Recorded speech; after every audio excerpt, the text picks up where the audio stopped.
They said she owned the town, every street, every secret, every soul. No man dared challenge her, until one gunman rode in, silent as death, with a past that could burn everything she built to ashes. But here's the twist: by the time the last bullet is fired, you won't be asking who won. You'll be asking who was right. The town of Red Hollow didn't appear on most maps. And the ones who knew it existed? They avoided it. Because Red Hollow belonged to her. Eliza Kane. She wasn't born powerful. Life carved her into something harder than the desert rocks. Years ago, she arrived in Red Hollow with nothing but a broken past and a fire in her chest. The town was lawless then. Men drank, stole, and killed without consequence. Until Eliza changed the rules. She didn't just bring order, she became it. Every business paid her.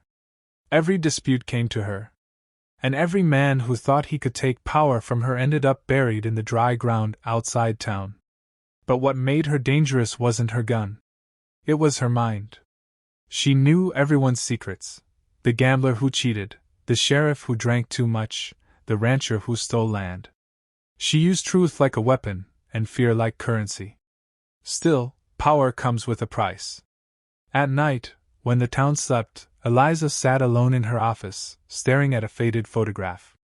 A younger version of herself, smiling beside a man whose face she could never forget. Daniel Cross. The only man who ever saw her as more than survival. The only man she betrayed. And then one evening, the past came riding back. A lone gunman entered Red Hollow. No noise. No threats. Just presence. The air changed. People stepped aside. Conversations died. Even the wind seemed to pause.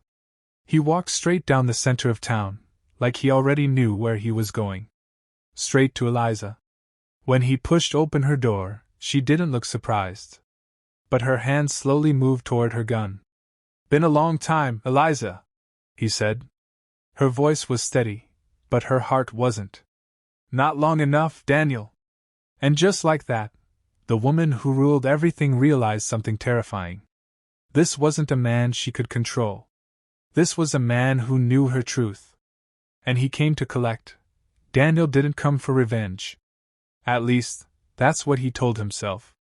But the moment he saw Eliza again, the same fire in her eyes, the same strength that once made him fall for her, everything he buried came rushing back. "You built quite the empire," he said, glancing around her office. "I built survival," she replied coldly. "Something you wouldn't understand anymore." But Daniel did understand. Because he remembered who she used to be. Before power. Before fear. Before betrayal. "I didn't come to fight you," he said. "Then why are you here?" she asked. He stepped closer.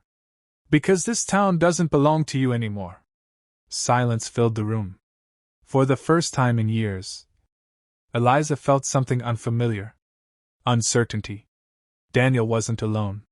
People had begun to gather behind him, quietly, carefully.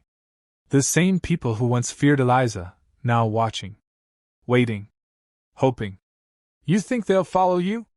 Eliza asked, her voice sharp. "They don't need to follow me," Daniel said. "They just need to stop fearing you." That was the real threat. Not bullets.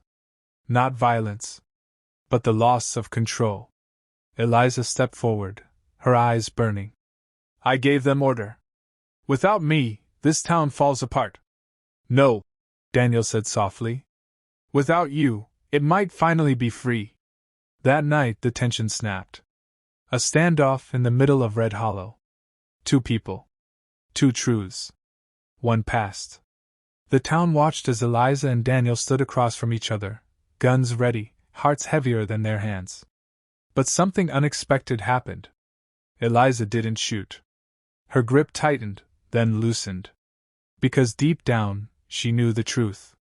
She hadn't just ruled the town. She had trapped it. And maybe, herself too.